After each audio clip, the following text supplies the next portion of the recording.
Hello sir, आता आपण बघूया आपलं मार्ग ERP सॉफ्टवेअर अपडेट कसं करायचं आणि नवीन लेटेस्ट अपडेट EXE प्लस आपलं GST चे पॅच अपडेट कसे करायचे.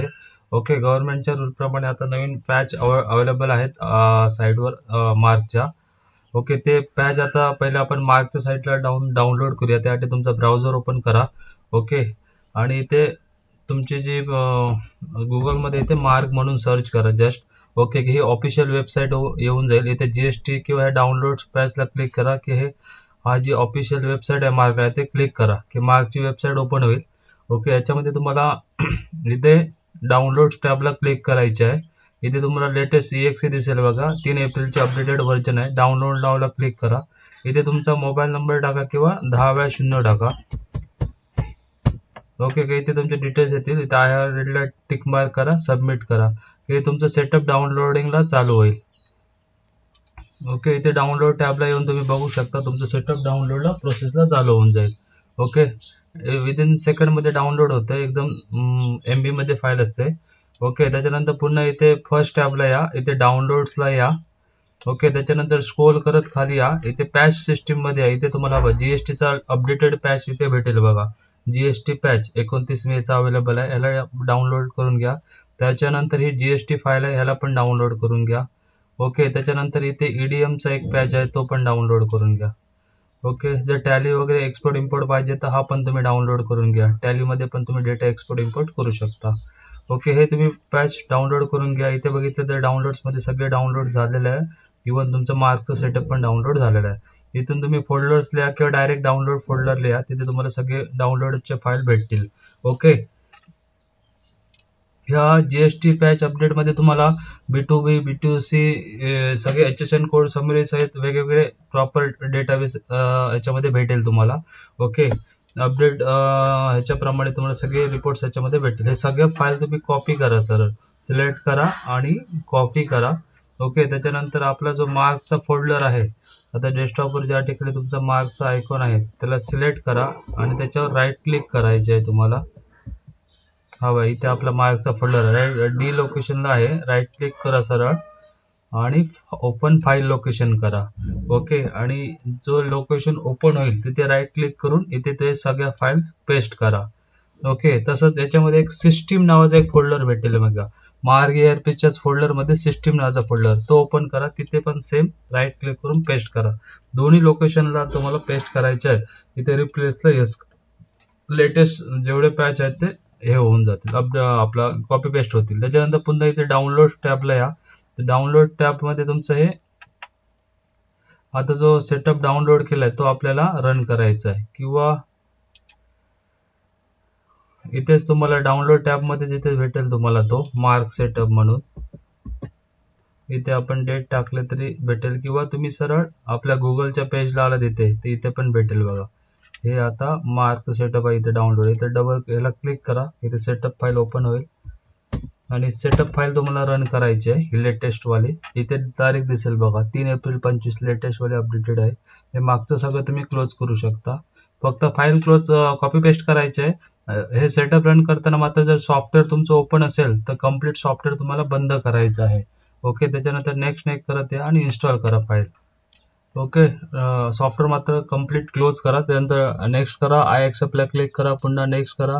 डी लोकेशन ऑटोमॅटिक घेईल किंवा तुम्ही जर चेंज म्हणजे ज्या लोकेशन चेंज असेल तर ते ब्राउजला क्लिक करून तुम्ही घ्यायचं असेल, पण ऍक्च्युअली ज्या लोकेशनला सॉफ्टवेअर इन्स्टॉल आहे ते लोकेशन ऑटोमॅटिक घेईल. नेक्स्ट करत या.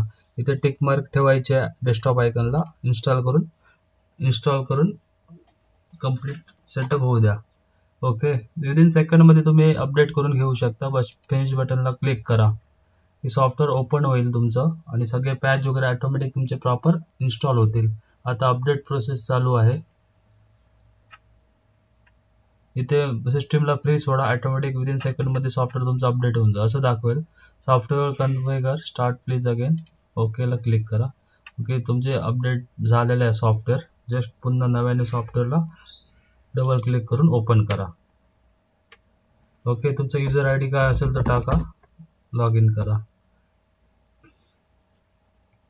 ओके, इथे वरती तुम्हाला वर्जन पण दिसेल बघा. वर्जन तुमचं 3-4चा अपडेट झालेला आहे. त्याच्यानंतर तुम्ही GSTला या. इथे तुम्हाला वर्जन जीएसटीचा पॅच पण दिसेल बघा, वरती जीएसटी वर्जन 29 मेचा अपडेटेड आहे.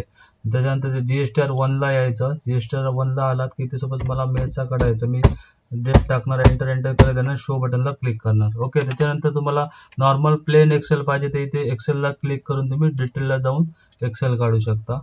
ओके,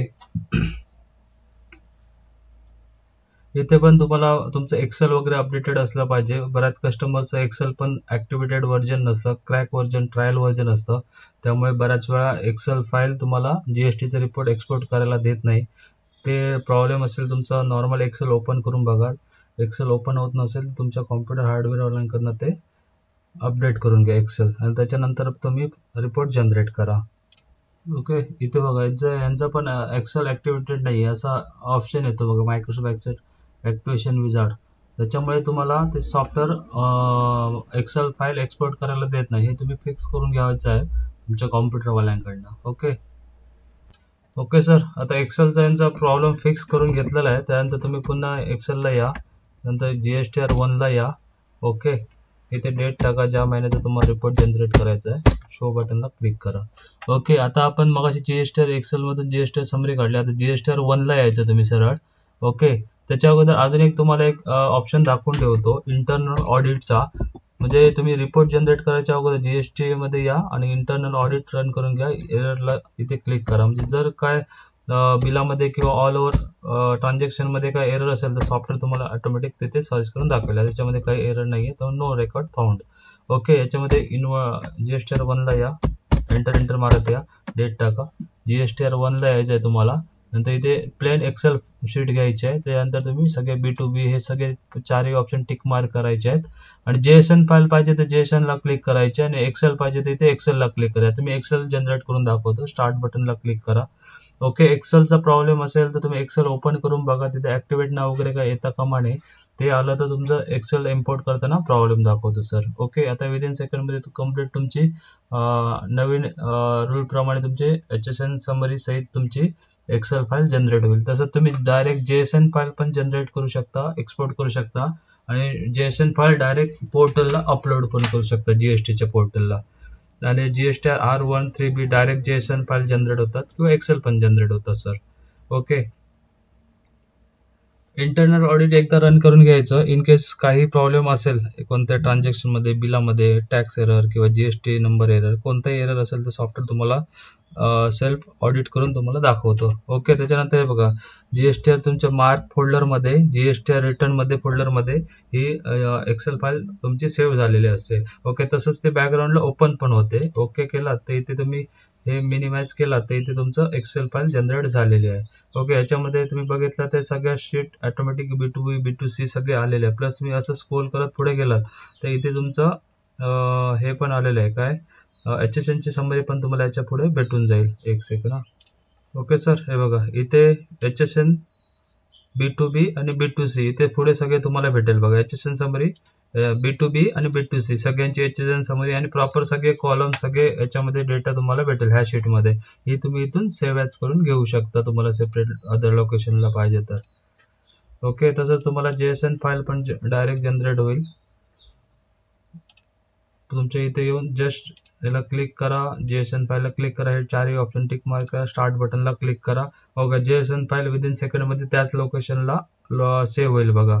मार्ग ERP मध्ये डी ड्राईव्हला आपलं सॉफ्टवेअर आहे, मार्ग ERP GSTR 1ची फाईल तुमची सेव्ह होऊन जाईल. ओके, तसंच तुमचे जर हे करायचं असेल काय 3B वगैरे काढायचं असेल ते पण ऑप्शन तुम्हाला याच्यामध्ये भेटून जातील. जीएसटी मध्येच ऑप्शनमध्ये सगळे दिलेले आहेत ऑप्शन, याप्रमाणे तुम्ही 3B पण काढू शकता. ओके सर, अशा प्रकारे तुमचा जीएसटीआरचा रिपोर्ट जनरेट करा. प्लस तुमचं जीएसटीआर 3B पण इथून जनरेट होईल. 3Bला यायचं, ओके ओके करायचं, मंथली ठेवायचं. इथे तुम्ही मे महिन्यात जो महिना पाहिजे तो घ्यायचा आणि JSONला क्लिक करा, एंटर मारते की तुम्ही इथे पण सेम एक्सेल किंवा JSON फाईल डायरेक्ट जनरेट करू शकता. त्या लोकेशनला तुमचे फाईल जनरेट होऊन जातील सर. ओके, इथे तुमचा जीएसटीचा पॅच अपडेटेड बघायचा कोणता आहे ते.